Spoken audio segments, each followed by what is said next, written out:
Don't you love when you're just wrapping up an episode, like you are finished writing, you are ready to record, and then out of nowhere, one of the biggest stories to ever happen in gaming happens? Don't you love that? I had a whole rant written about Vanguard and the numerous issues that it's been having since its launch, but that feels like old news now. I don't even know where to begin with it. I have more questions than I had before, and I don't know what the future holds now. So in case you haven't seen or heard, or you've been just living under a rock and you just don't care, Activision was just acquired by Microsoft for $69 billion. Nice.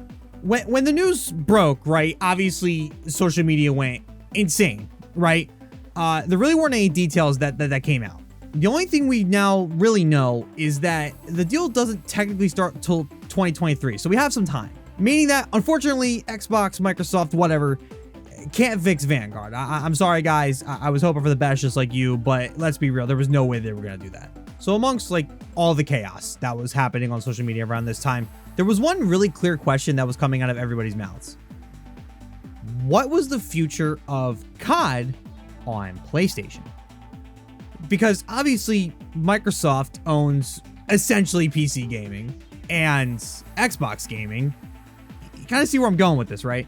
And it got to a point where Sony basically responded to this news with a strongly worded letter to Microsoft, basically saying that if they didn't honor their commitment to keeping COD on PlayStation, then Microsoft as a company were going to be wearing cement shoes by the end of the night. But as we continued to just kind of sit in the dark and wait for some type of clarification as to what exactly was happening, our good old pal Bloomberg showed us the light. In an article written by Jason Schreier on Bloomberg, and I apologize if I do not say your name right, I tried. I really did try, I promise you. We found out some of Microsoft's goals once the deal becomes finalized. So I'm just going to try to bullet point some of these because I really encourage you to go read the Bloomberg article. I'll put it in the description. So go click it, and that's where your meat and potatoes are. That's where the meat of this is. I'll just try to get you through some of the basics. So probably the biggest news that came out, which I don't know why, but this basically only got one sentence in the article. It was revealed that, quote, the deal also includes a planned new iteration of Call of Duty Warzone, the lucrative free-to-play game that was released in 2020. Charlie Intel tried to speculate a little bit on this with a tweet saying, quote, Warzone 2 will probably be a new updated application, graphics updates, better next-gen support, and more. You can't keep it attached to MW 2019 forever with how clunky it's gotten. So I guess this is where we all find out that COD yearly releases are going to be replaced by Warzone yearly releases. So going back to Sony and their involvement in all this, another point this article makes is that the next 3 Call of Duty titles will still be offered on PlayStation, which does go along with what Xbox CEO Phil Spencer said when he said, quote, I confirmed our intent to honor all existing agreements upon acquisition of Activision Blizzard and our desire to keep Call of Duty on PlayStation. Sony is an important part of our industry and we value our relationship. So although that sounds great and the kind of thing that Sony kids will be jumping for joy about, we really need to see what's going to happen over the next 6 to 18 months when the deal is projected to be finalized. Because it's also pointed out in the article by Schreier that Microsoft has a bit of a history when it comes to making these types of agreements. They'll say things like this when they make new acquisitions all the time, only to completely pivot off of this later. Schreier specifically cites the Bethesda deal that was made in 2020, where Microsoft stated that they would honor the studio's existing contracts when they bought them, but then completely pivoted when they announced their new titles, Starfield and Redfall, and made them exclusive to PC and Xbox. And finally, the article does hint at the idea of Call of Duty releases going off their annual release schedule for a more spaced out one, but there doesn't appear to be any confirmation of this, and discussions are probably still ongoing at this point. I should mention that this article never mentioned competitive COD or the Call of Duty League at all, which kind of makes sense given there's a million things that both of these companies have to sort through right now, and this is kind of last on their list. I will say this, and I don't know if I'm going to regret saying this, but I'm going to just stick to it right now because it's the only thing I can even do, and I'm a little too optimistic when it comes to these things.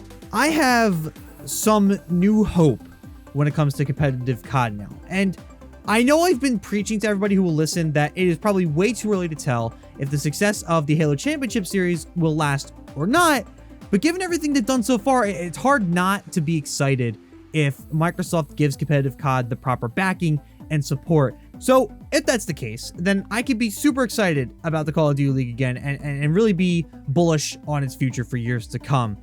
But it's not going to be for a long time until we hear anything related to competitive COD from Microsoft in the future. So we'll have this conversation again, and I hope I'm right. So speaking of competitive COD is officially back. The Kickoff Classic that happened a couple weeks ago down in Arlington, Texas gave us our first look at the upcoming season with Vanguard. Although none of the matches actually mattered, we got some pretty memorable moments to say the least. Starting with probably the most obvious thing in the CDL, we saw the debut of the newest CDL franchise, the Boston Breach. Their first series was against the New York Subliners, and man, Capsule really decided to give the crowd a show. Only 30 seconds more in our first set of rotations, and I gotta say, Jay, I like the comms there with Breach specifically. I felt like Capsule, who was not just going on streaks, but making plays, obviously having a big performance there over at that Train Hill. This guy is looking to finally really pick it up. He's had a few slower maps, but I guess he's finally caught his bearings. Now 16-9 and forcing the issue on the flank. He's inside of their face, as that's gonna be 5 in a row. How about 6? It's 6 for Capsule. He is woken up and erupting right now on the Subliners. Making 8 in a row. Boston feeding off the hype that this man can provide. So, full transparency, I really like this team. Although Capsule really showed out in this event and we saw the return of the mighty Winnie Zinni methods, I really want to keep an eye on Nero. That's my player to watch. So I've been watching a lot of Boston scrims because obviously they're really the only one streaming them anymore. And whenever I would watch them, my eyes immediately turned to Nero. It seemed like every single series, he had at least one high kill, like crazy high kill map in there. And I really like how aggressive he is on the map. So look, even though I know he had a statistically bad event, remember a couple of things here. He's a rookie. Those matches didn't matter. And he only played really one series. Give him time. Boston is a boom team. And I hope they live up to their potential because I do like this team. Let's stick on to that series for a second, where I think we just saw one of the nastiest sniper clips I've seen in competitive COD in a long time. And of course, it had to come from old man Clayster, who decided to wake up from his afternoon nap to give us this. They cannot lose track of Crim6. You see number 5 on Capsule. They have. Trying to still locate him, but Crim's able to find the second on the round. Almost for the third, as TJ's going to win a huge one-on-one. So now it's on Clay in a 2v1 situation. He's got the sniper in the best of positions. Watching over that bomb continually. Cap and TJ. A huge round for them. As Cap will hop on the defuse. Spots TJ. Bing bong for the first. And he'll toss out a fake shot. Cap. He hops off the defuse. Cap hops off the defuse. The shot scared him. In fact, and again, Clay. Ooh. Let me tell you, I'm so happy the sniper's back. Because I live for those moments. And so does he.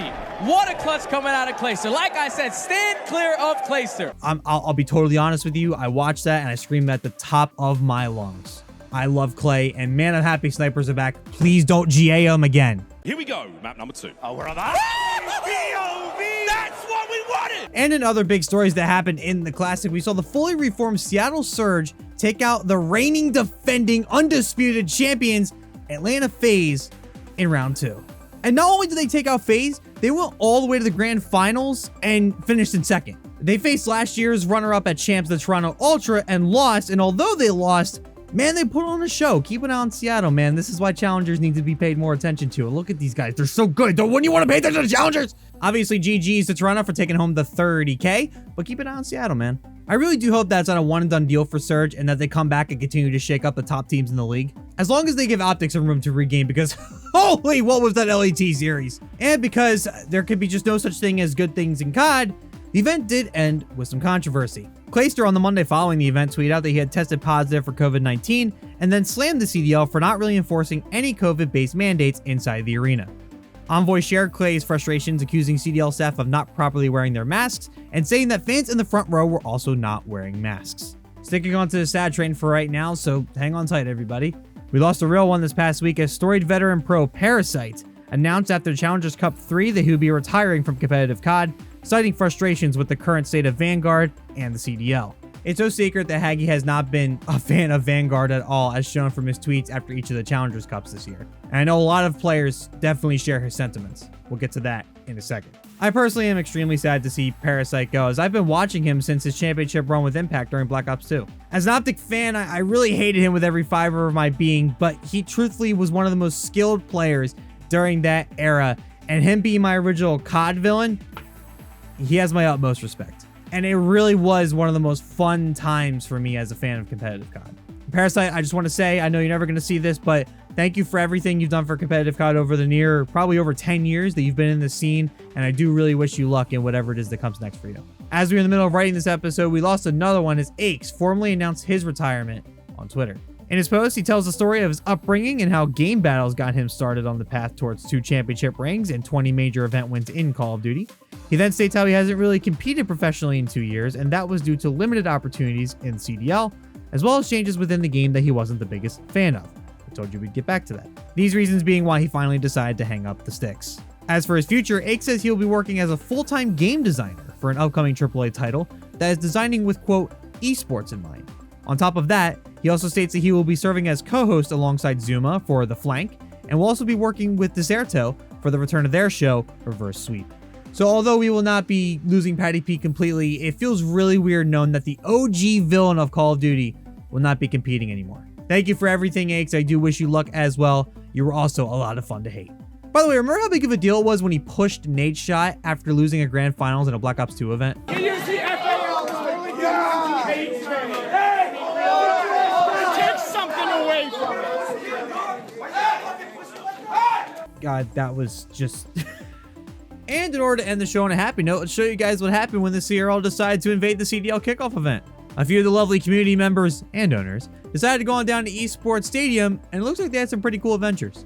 Our Lord and Savior, ChairForceWon, had a run-in with the CDL analyst desk and the Mighty Methods. Hyped, a fellow Greenwall member obviously, made it on the CDL broadcast. And finally, Chair Jim's breached the Boston Breach Twitter account after signing their fan sign. Apparently, the Paris Letdowns jersey turned some heads throughout the event, which is pretty funny to me. I'm definitely hoping the CRL members continue to invade the CDL majors throughout the rest of their season, and I'm hoping to attend one myself at some point, but that's TBD.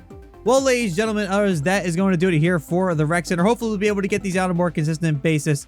It feels good to be back. Be sure to subscribe here on YouTube, and obviously go follow and subscribe to our Twitch. Follow us on Instagram, Twitter, and TikTok. It's where we're most active on social media. And yeah, hope to see you guys in the next one. Have a good one.